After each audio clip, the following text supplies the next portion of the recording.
Have you ever been told that you're not quite right, you're not enough, not loud enough, not polished enough, not sophisticated enough or confident enough, or simply that you're too much? Criticism rarely arrives as an open attack. It's often veiled in phrases like, I'm just suggesting something. It's honest feedback. No offense. And it's there in that look or that snide comment that people pass when they are about to judge you. And if you're not careful, this criticism will transform us into thinking that we are not enough. There is something fundamentally wrong with us. I know this because I've lived it. There was a time in my past, in fact, several times in my past, where I got judged, not for my ideas or talent, but for the way people perceived me, the way I came across to them. And I reacted to this. I changed. I adjusted. I spoke less. I shrank. And I edited myself before somebody else could correct me.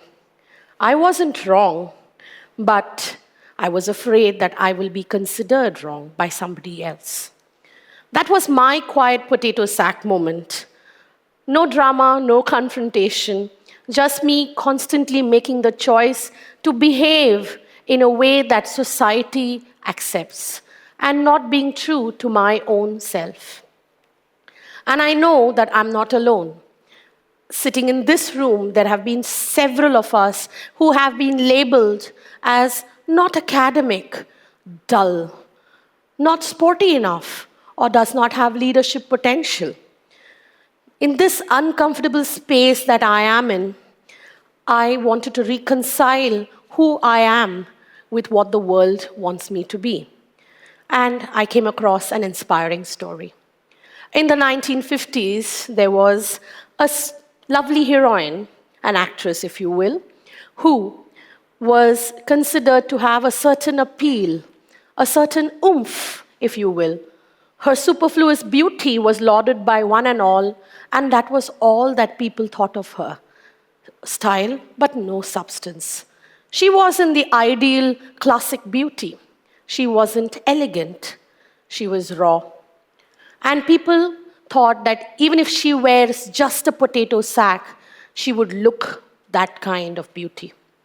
And she embraced that moment. She reacted to that situation very positively. She wore that potato sack and showed to the world that she is much more than just a face. She related to thousands of families in America undergoing the Great Depression, where the potato sacks were taken and repurposed as children's clothes. That helped her connect with several of them.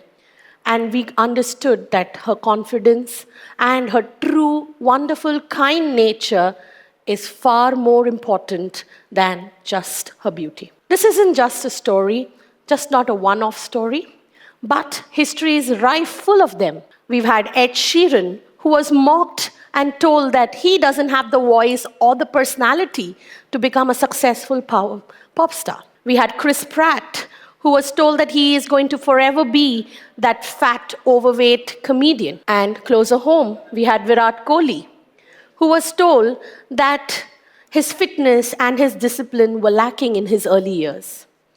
Different people, different situations, but the same lesson. Rising above the noise, rising above criticism doesn't mean pretending it doesn't hurt, because we know criticism hurts. But we get a choice. We decide what deserves our mind space. Imagine how different their lives would have been if they had chosen to listen to that criticism, to let it affect them, to let it silence them. So the next time criticism comes your way, I want you to pause. I want you to think, does this help me grow? Or does it make that other person comfortable? If it's the former, by all means, embrace it, change it, and change yourself. But if it's the latter, just to make somebody else comfortable, it's not your burden to carry. It's not your weight. I want to end my speech with a final thought. You do not have to shrink yourself. Please don't rush to shrink yourself. You will grow into the true person that you are. Your true potential shines through no matter which potato sack you're fitted into. Thank you.